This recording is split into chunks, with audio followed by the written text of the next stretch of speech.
प्रियांशु कहती है, तुम्हारी लिखी फिल्म का तुम्हारे पास कोई सबूत नहीं कि वह फिल्म तुम्हारी है।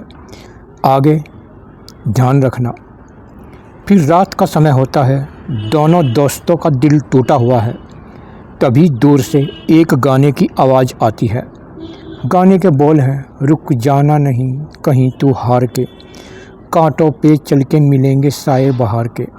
ये गाना किशोर कुमार की आवाज़ में होता है। गाना सुनकर तीनों में फिर से एक उत्साह जागता है। अगले दिन रोहित कुछ पैसे इकट्ठे कर एक रिकॉर्डिंग टैप खरीदता है। रजत प्रियांशु ये देखकर बहुत खुश होते हैं, मगर म्यूजिक अपने हाथों से बजाकर तीनों एक गाना रिकॉर्ड करते हैं। गाने की तर्ज बहुत ही अच्छी होती है। तीनों इस गाने को बार बार सुनते हैं, मगर बिना म्यूजिक गाना थोड़ा रूखा रहता है। फिर रजत गाना लेकर एक कैसेट कंपनी के पास जाता है और रिक्वेस्ट करने से कंपनी वाले गाना सुनते हैं। उन्हें गाना बहुत पसंद आता है और रजत को कोई दूसरा गाना स्टूडियो में गाने को कहते हैं। वह तैयार हो जाता है। फिर रजत की बात सुन भाई और बहन पूरे खुश होते हैं। फिर तीनों स्टूडियो जाते हैं। रजत रोहित को गाने को कहता है, मगर रोहित गाने से शर्माता है। फिर रजत स्टूडियो में पहली बार म्यूजिक के साथ गाना गाता है। गाने में रजत का इशारा प्रियांशु की ओर होता है और यह रोमांटिक गाना होता है। इस गाने पर सब लोग तालियां बजाते हैं। सबको बहुत पसंद आता है। इस गाने के रजत को 5,000 रुपये मिलते हैं। दोनों दोस्त आपस में बांट लेते हैं। एक बार रजत प्रियांशु दोनों बाहर होते हैं। दोनों भारी बारिश में भीग जाते हैं। दोनों की नज़र मिलती है। दोनों रोमांटिक हो जाते हैं। रात में घर देर से आते हैं। माँ दोनों को देर से आने पर धमकाती है। एक बार म्यूजिक कंपनी का एक आदमी रजत से मिलकर मुंबई का ऑफ़र देता है और कहता है कि तेरा गाना बहुत अच्छा है, यहाँ कोई ख़ास कीमत नहीं मिलती। अगर तू अपने गानों की एल्बम टी सीरीज कंपनी से बनवाए तो तेरी किस्मत खुल जाएगी। वहाँ मेरा एक जानकार आदमी रहता है। रजत घर आकर ये बातें रोहित से बताता है। वह बहुत खुश होते हैं। रजत चाहता है कि रोहित को गानों की तर्ज का पता है, वही आगे आए, मगर रोहित रजत को ही मुंबई जाने को कहता है। फिर तीनों एल्बम के लिए 10 गानों की तर्ज तैयार करते हैं और कुछ दिनों में रजत गाने की तर्ज सीख लेता है।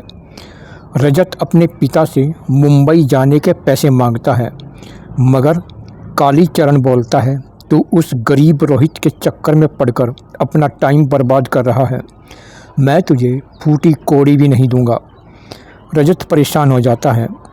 रजत की बात से रोहित प्रियांशु परेशान हो जाते हैं। रजत कहता है, शायद हमारा मुंबई का सपना अब अधूरा ही रह जाएगा। रोहित कहता है, बड़ी मुश्किल से सफलता ने हमारे दरवाजे पर दस्तक दी है, हम इसे जाया नहीं होने देंगे। फिर रोहित एक सेठ से 50,000 का कर्ज ब्याज पर लेता है और अपने घर आता है और पैसे रजत को देता है। रजत की आंख में पानी आ जाता है। वह कहता है कि तेरे जैसा दोस्त होना मुश्किल है। मुंबई में सफल होते ही बहुत जल्द सेठ का कर्ज चुकाएंगे और फिर प्रियांशु से शादी करूंगा। फिर रजत के चलने की तैयारी होती है। रोहित रजत को गानों के साथ अपनी लिखी फिल्में भी देता है और कहता है, वहाँ तुझे फिल्मकार भी मिलेंगे, अगर गाने ना चले तो फिल्में दिखाना। रजत अपना बैग तैयार करता है।